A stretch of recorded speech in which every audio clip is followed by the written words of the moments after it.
இன்றைக்கி summer special fruit custard தாங்க பார்க்க போகிறோம். வாங்க என்னோடய ஸ்டைலில் எப்படி செஞ்சேன்னு பார்க்கலாம். இதை உங்கள் வீட்டில் நீங்கள் ரொம்ப ஈஸியாக செஞ்சுக்கலாம். அதுக்கு நான் ஒரு 1/2 லிட்டர் பால் எடுத்திருக்கேன். இது கூட கொஞ்சமாக தண்ணி ஊற்றி இப்போ காய வச்சு எடுத்துக்கலாம். பால் இந்த மாதிரி நல்லா காயட்டும்.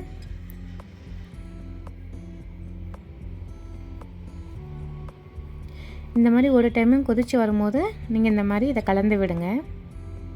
இப்போது ஒரு சின்ன பவுலில் 2 டீஸ்பூன் கஸ்டர்ட் பவுடர் எடுத்திருக்கேன்.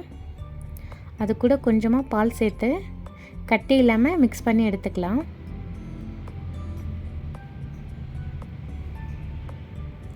இந்த மாதிரி கட்டி இல்லாமல் மிக்ஸ் பண்ணி எடுத்துக்கோங்க. இப்போது பால் நல்லா காஞ்சதும் நான் தேவையான அளவு சர்க்கரை சேர்த்துருக்கேன்.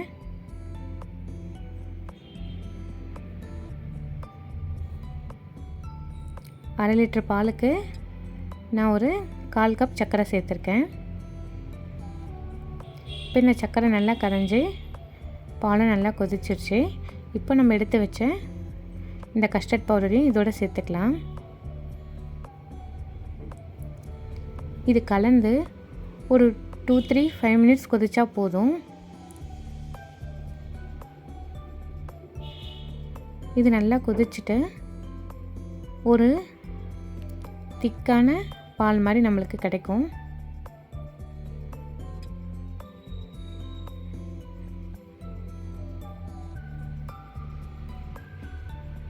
பாருங்கள், இந்த மாதிரி நம்மளுக்கு கிடைச்சா போதும். இப்போது இது ஒரு பாத்திரத்தில் மாற்றிக்கலாம். இது நல்லா ஆற விடணும்.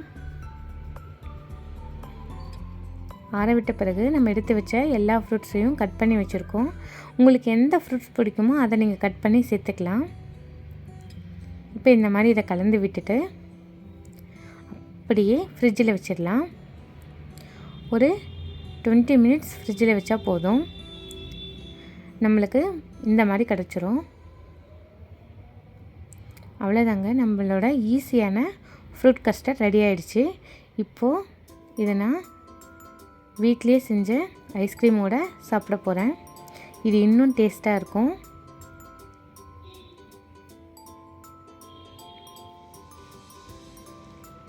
இந்த வீடியோ உங்களுக்கு பிடிச்சிருந்தா லைக் பண்ணி ஒரு ஷேர் பண்ணுங்கள். என்னோடய சேனலை சப்ஸ்கிரைப் பண்ணுங்கள். பெல் பட்டனையும் கிளிக் பண்ணுங்கள்.